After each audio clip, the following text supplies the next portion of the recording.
You know, life is a journey, bringing with it all the highs, the lows, the struggles, the challenges, the joy, and the love. It can often depend on our season, so it's important to prioritize our own mental health and that of those we love in all ages and stages. To help us do that, we've got Unity Counseling with us. We've got Rob Conrad and Julie Escareno. They are both clinical directors. Thank you both so much for being here this morning. Thanks for having us. Thank you for having us. Absolutely. So, right, you know, mental health doesn't discriminate. Everybody is impacted. Everyone has to worry about this and think about it. So let's talk about starting with the littles, because I think for parents, this is a little bit of a challenge. And I think that what should parents be thinking about and looking for when thinking about their kids' mental health?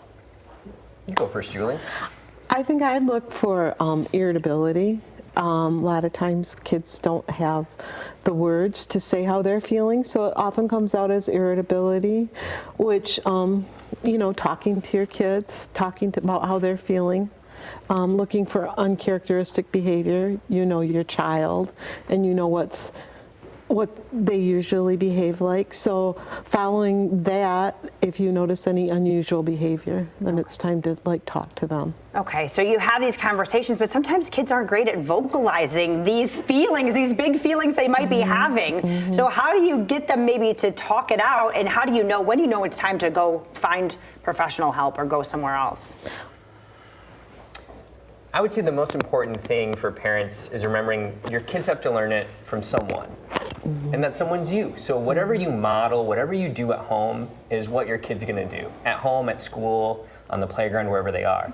So one of the best ways to show your kids and teach your kids how to manage and express emotions is to do it yourself. And whatever you expect your kid to do, you've got to do first.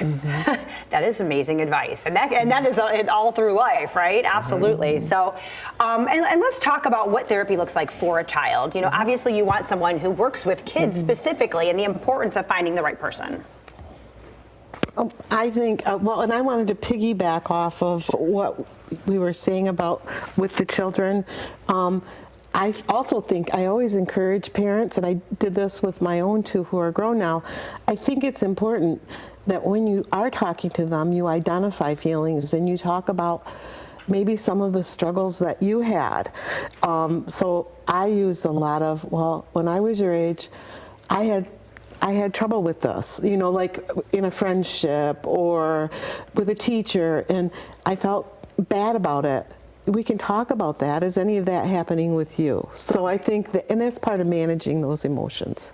Acknowledging them and hearing, you know, yeah. And they see their parents, kids see their parents as already arrived, and these whole adults.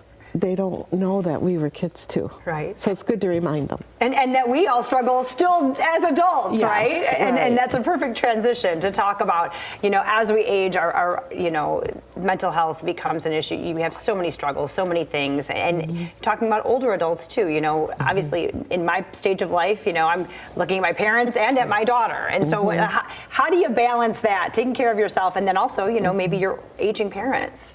Yeah, I think one of the biggest lies we tell ourselves is that I'm alone. I'm the only one who's felt this way. I'm the only one who knows what this is like, and nobody wants to hear about it, and nobody cares about it. And that is not the truth. And a good therapist, when you walk in that door, will make you feel comfortable and seen and heard and like they want you to be there. And that is the hump you have to get over as an individual when you're looking for therapy, is the belief that someone does care about you and that we want to hear from you. Right. Well, and even beyond therapy, I think that there are other individuals in your lives that you might not think that they're there for you, but they actually are, right? And let's talk too about, you know, the barriers to therapy and why someone might not want to or think there's a stigma attached to it, and overcoming those and being brave and showing up. Well, culturally, different cultures have been more willing to accept therapy. Different socioeconomic groups have been more accepting of therapy. So I think it's really important that you have, you know, that there are reasons for that, and look to see that your therapist seems to get you. And if they don't understand, then they're probably not the one for you.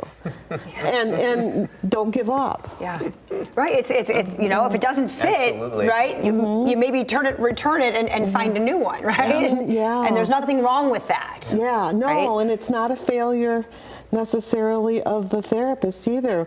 We will often, I mean, I will, maybe I'm worse at it than other people, but I've had people that have come to see me diligently and we're not making any progress. I can't connect with them, they can't connect with me. That's not their fault or my fault. And they're always relieved when I say, you know, maybe somebody, look at the other therapists we've got here. Let's see if they might match you better. And they go on to find somebody who works for And them. obviously that is important, and that's the beauty of Unity too. You have so many different therapists available, and it can be a little bit trial and error, and there's nothing wrong with that. Right. Don't give up. Yeah, don't give up. All right, is there anything else that you want to add that you think that I would say sometimes the biggest barrier for people is just making that phone call. Sure. Insurance can be confusing and scary. How much is it going to cost? When am I going to meet? How much paperwork do I have to do? And I can at least speak for Unity that like the way we've set up our practice is that the first person you talk to is someone who wants to talk to you and wants to walk you through it and wants to help you without pressure or without any anxiety or worry there. We're here to, once we get you in the door, we're going to make it as easy for you as possible. Wonderful. Well, that's certainly much appreciated. Thank you both so much for taking us down this road. You want to learn more, unitycounseling.com. You can call them right there. Someone wants to hear from you at 616-439-1866. We'll be right back.